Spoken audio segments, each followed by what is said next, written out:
중에 나비 효과라는 말이 있죠. 말씀드리자면 나비 한 마리의 날개짓이 바로 옆에 있는 작은 벌레를 떨어뜨려서 그 아래 놀고 있는 원숭이 털 속에 떨어지고, 원숭이는 그 벌레로 인해 가려워 긁다가 열매를 떨어뜨립니다. 그리고 그 열매는 돌에 부딪혀서 돌을 구르게 하고, 그 돌은 구르고 굴러서 큰 바위를 지탱한 작은 돌을 밀어내어 작은 산사태를 일으킵니다. 이런 변화는 물의 흐름을 바꾸어서 화산 폭발을 일으키는데 거기서 끝이 아닙니다. 화산 폭발로 인한 화산재는 대기의 기류를 바꾸어 큰 대기압 차이를 일으키고 결국 지구 반대편에 커다란 폭풍을 일으킨다는 거죠. 그러니까 여러분, 이 나비 효과라는 것은요, 엄청나게 작은 일이 상상할 수도 없는 큰 일을 일으킬 수 있다는 이론입니다. 그런데 여러분, 오늘 본문 속에도 보시면요, 오늘 성경 속에도 보시면 이러한 나비 효과 같은 일이 발생해요. 어떤 일인지 오늘 말씀을 함께 살펴보겠습니다. 이스라엘은 하나님께 범죄함으로 40년 동안 광야에서 생활을 하게 되었는데요. 이제 그 40년이라는 시간이 거의 다 지나갔습니다. 그렇게 길고 길었던 시간이 지나면서 모세는 아직 살아있지만 여호수아라는 새로운 지도자와 엘르아살이라는 새로운 대제사장도 세워졌고, 그와 더불어 새로운 세대들이 세워졌습니다.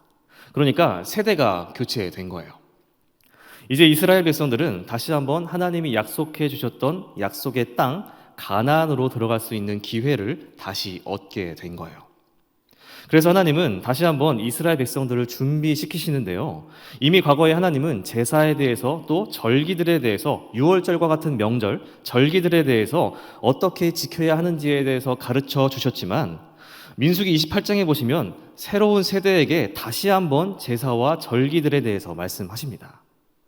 그렇게 하나님은 새로운 세대를 향해서 가르치시면서요, 이번 세대는 전에 있었던 세대와는 다르겠지, 과거의 일들을 되풀이 하지 않겠지라고 하는 기대감을 가지셨을지도 모르겠습니다. 그러한 마음으로 하나님은 다시 한번 그들을 약속의 땅 가나안 땅으로 인도하시는 거죠.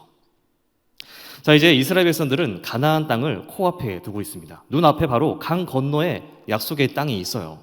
가나안 땅을 정복할 준비를 다 했고, 이제 강을 건너서 전쟁을 하기만 하면 됩니다. 하나님이 함께 하시니까 당연히 이기고 점령하겠죠.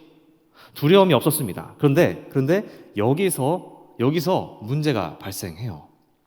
강을 건너기 직전에 이스라엘 자손들 가운데 몇몇 자손이 다른 생각을 하는 겁니다. 32장 1절의 말씀을 볼까요? 르우벤 자손과 갓 자손은 심히 많은 가축대를 가졌더라. 그들이 야셀 땅과 길르앗 땅을 본즉 그곳은 목축할 만한 장소인지라.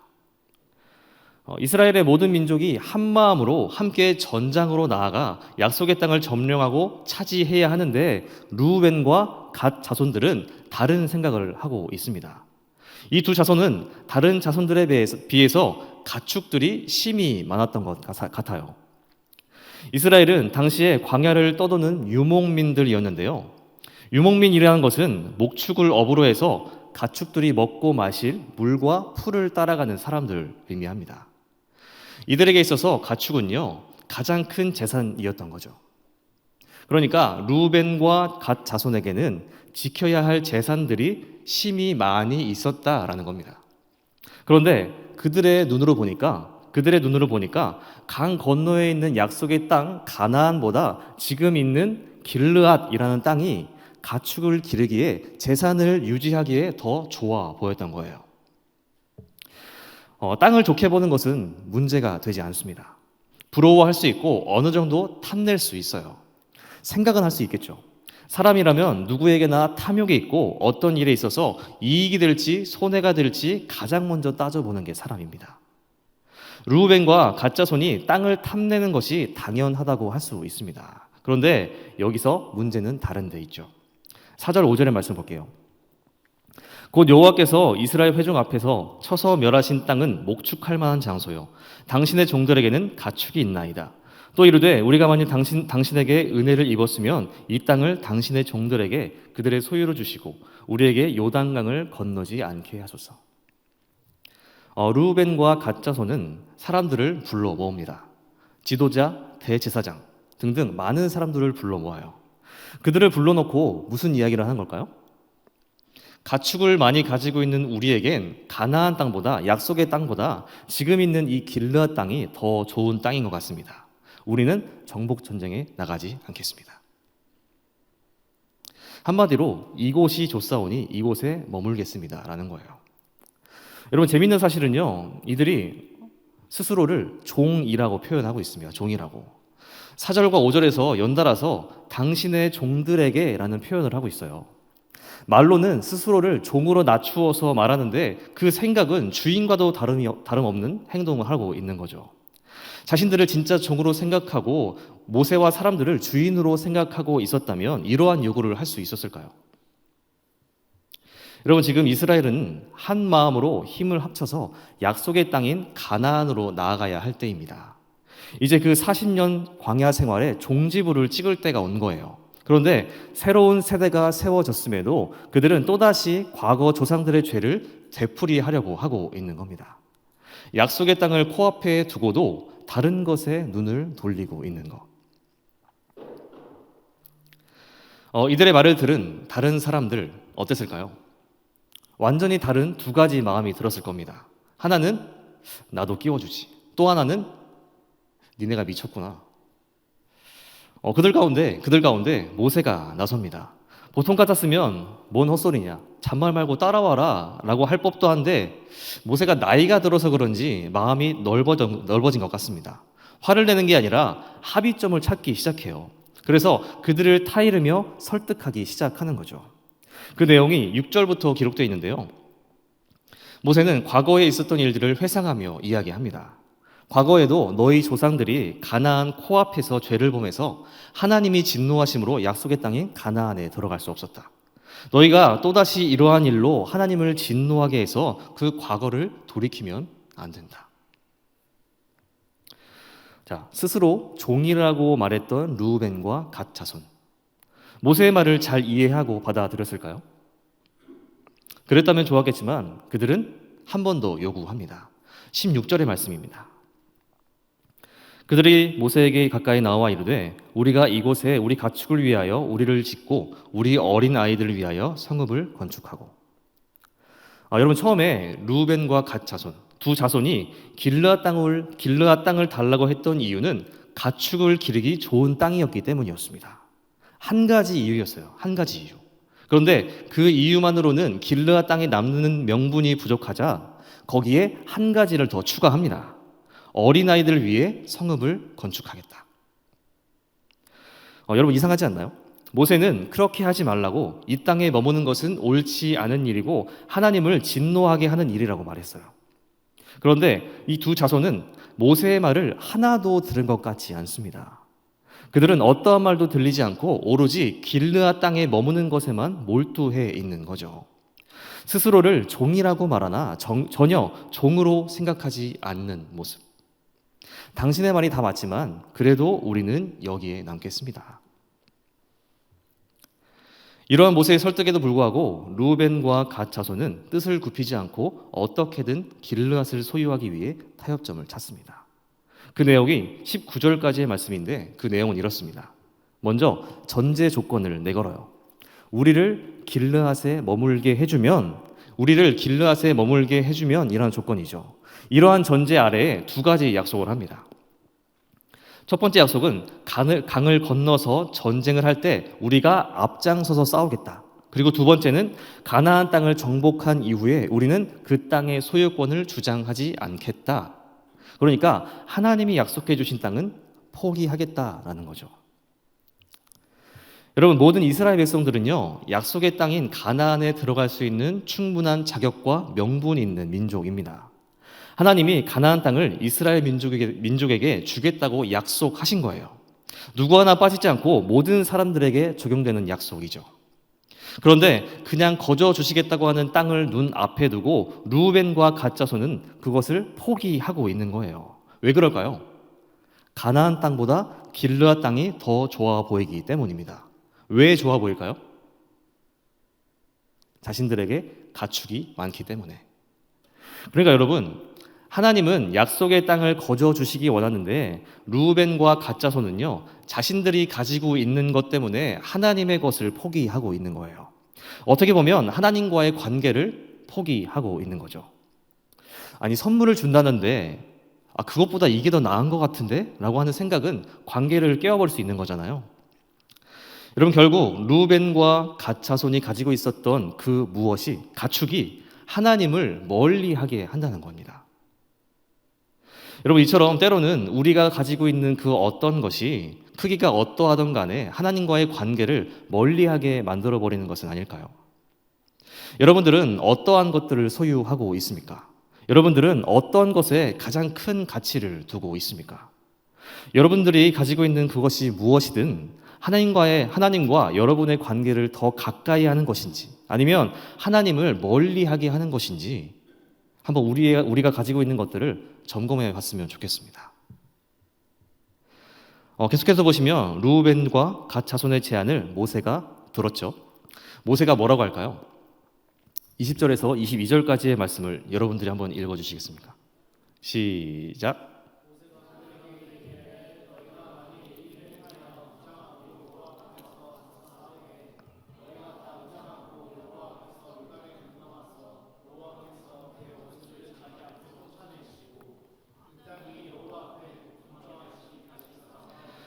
여호와 앞에서나 이스라엘 앞에서나 무죄하여 돌아오겠고 이 땅은 여호와 앞에서 너희의 소유가 되길 만하는. 모세는 그들의 제안을 듣고 받아들이는 듯 하지만 그들의 제안을 수정하고 있습니다. 루벤과 갓 자손은 길르앗에 정착하며 살기 위해 전쟁에 나간다고 말하지만 모세는 그게 아니라는 겁니다. 너희를 위하여 전쟁에 나가는 것이 아니라 여호와 하나님을 위해 하나님 앞에서 싸우라는 거죠. 루벤과 갓 자손은 길르앗 땅에 몰두한 나머지 자신들이 누구의 백성인지, 자신들이 무엇을 위해 살아가야 하는지 완전히 망각해 버린 듯합니다. 그러니까 땅을 위해서 전쟁을 하고 가축을 위해서 약속의 땅을 포기한다는 건 아닐까요? 모세는 지금 가장 중요한 것을 잊어버린 자손들에게 가장 중요한 것이 무엇인지, 너희가 누구의 백성인지, 누구를 위해 살아가야 하는지 그 정체성을 다시 한번 일깨워 주고 있는 겁니다. 하나님 앞에서. 그러면서 모세는 한 가지 경고를 덧붙이죠. 23절의 말씀입니다. 너희가 만일 그같이 아니하면 여호와께 범죄함이니 너희 죄가 반드시 너희를 찾아낼 줄 알라. 모세는 두 자손이 약속을 지킬 수밖에 없게끔 배수의 진을 치는 듯합니다. 너희가 이 약속을 지키지 않으면 하나님께 죄를 짓는 것이다. 그렇게 되면 너희는 심판을 면할 수 없다.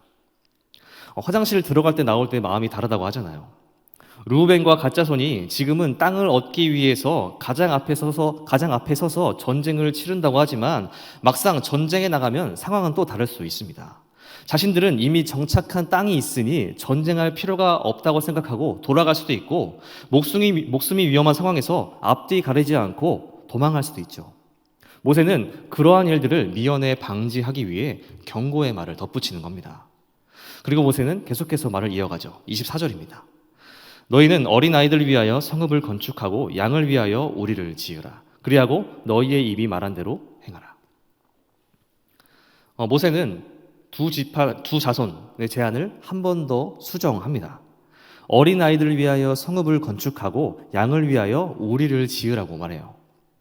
이미 아까 우리가 함께 보았던 16절에서 두 자손이 말한 내용이에요. 그런데 모세는 그 순서를 바꿉니다.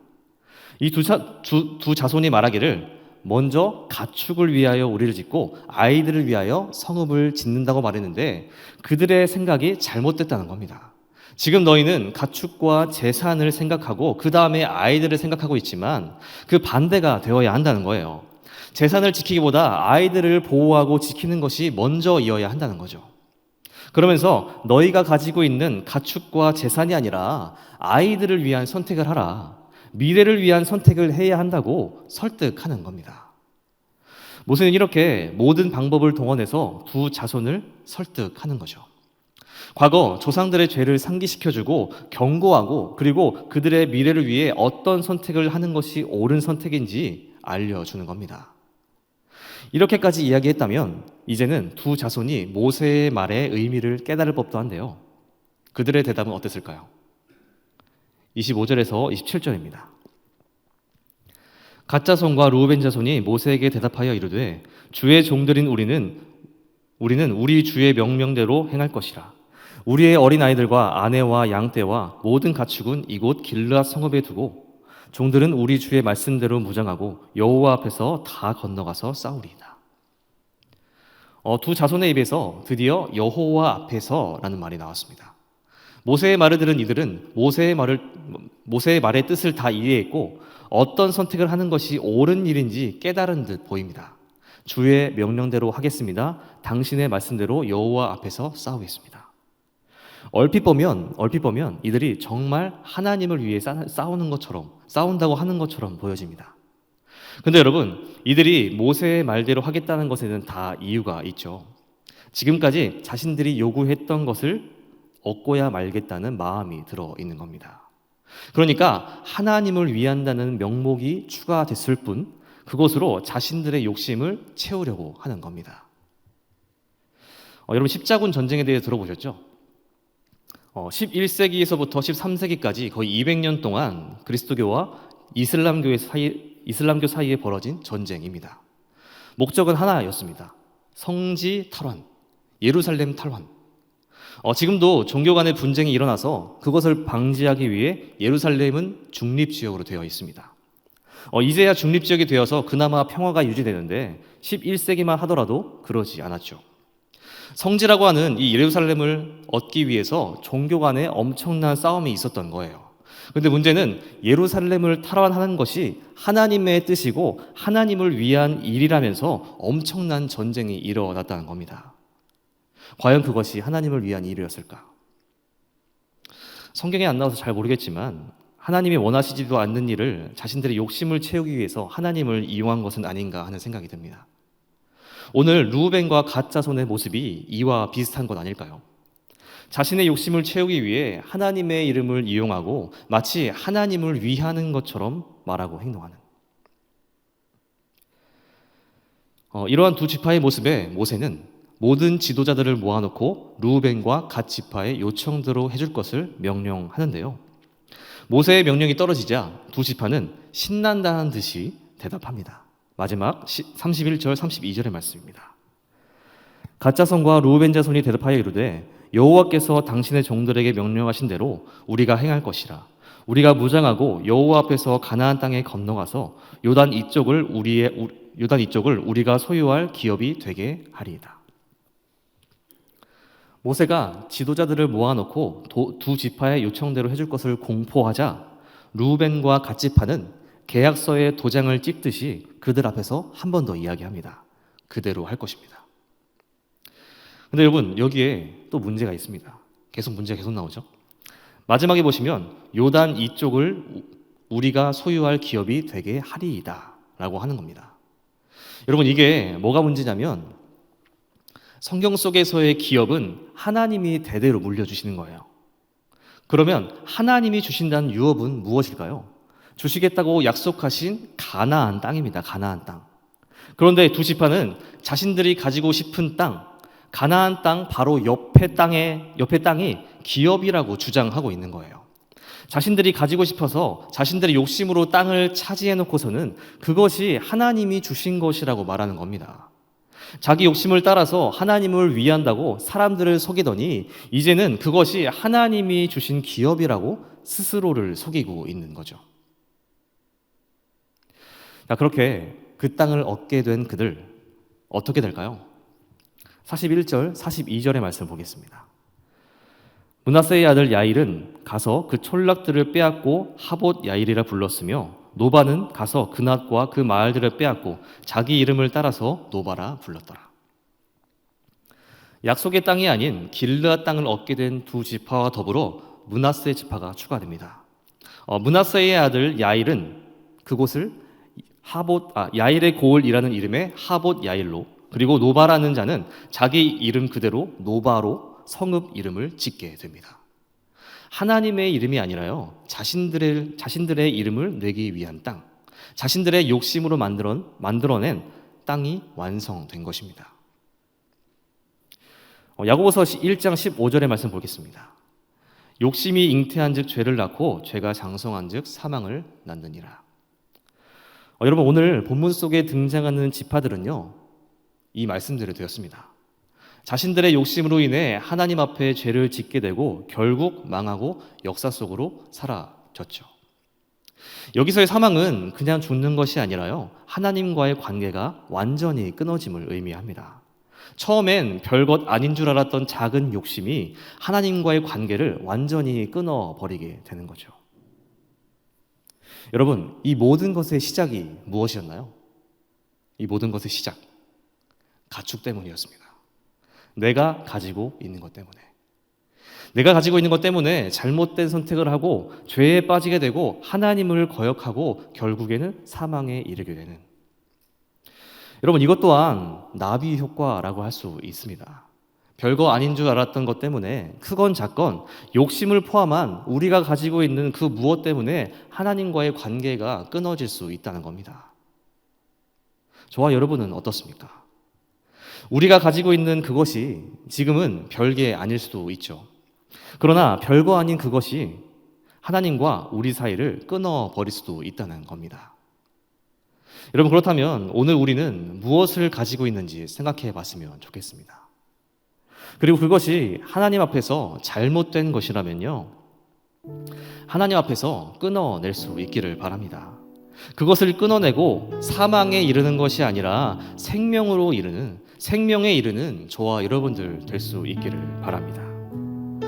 일회성이 아니라 매일매일 그렇게 살아갈 수 있기를 바라요. 우리의 욕심은 끝이 없어서 매일매일 살아나기 때문입니다. 끊어도 살아나고 끊어도 또다시 살아납니다. 다 없어진 것 같아도 어느샌가 또다시 자리 잡아서 우리를 괴롭히죠. 그래서 여러분, 오늘 모세가 이야기합니다. 하나님 앞에서. 저 여러분이 언제나 하나님 앞에서의 삶을 살아갈 수 있기를 바랍니다. 우리의 삶을 하나님께 드리십시오. 무엇을 하든지 하나님 앞에서 하듯이, 주께 하듯 한다면 오늘 하나님과 우리의 관계가 끊어지는 것이 아니라, 우리가 사망에 이르는 것이 아니라 회복되고 하나님 앞에 옳은 선택을 할 수 있게 되는 것입니다. 우리가 이러한 마음으로 우리의 삶을 하나님께 올려드리며 매일의 삶 속에 있는 죄악들을 끊어내며 생명에 이를 수 있는, 하나님과의 관계를 회복할 수 있는 저와 여러분들 될 수 있기를 바랍니다. 기도하겠습니다.